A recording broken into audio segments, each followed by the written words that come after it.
This handsome thing is the Aston Martin DB11 Volante. Aston created a new architecture for the DB11, replacing the old aluminium VH platform that underpinned everything it made with a new aluminium one, which will eventually underpin most things it will make. And it was pretty good when it landed.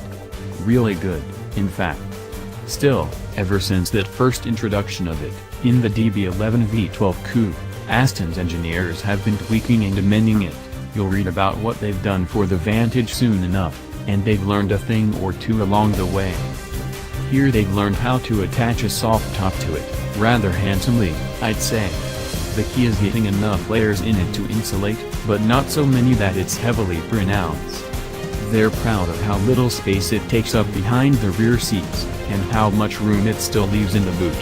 There's a sliding divider in there, but with the roof up, and the divider out of the way, there's 206 liters of boot space, 20% more than in a DB9 Volante.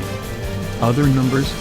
Despite stiffening in the sills, by increasing the metal's wall thickness, 45% more rigid bushes in the isolated rear subframe and redesigning what they colloquially called the garden gate dash, a cross member that runs across the car ahead of the engine and locates to the cast suspension mounts, the chassis torsional rigidity has fallen from 34 kN/deg on the coupe to 22 kN/deg here.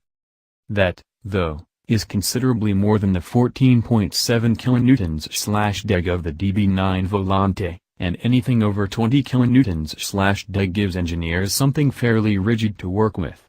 It adds a bit to the weight of this V8 only model, mind, 110 kg over the DB11 V8 coupe, leaving it the same weight as the V12 coupe. The hood operates, quietly, at up to 31 miles per hour. It adds £15,000 to the coupe's price.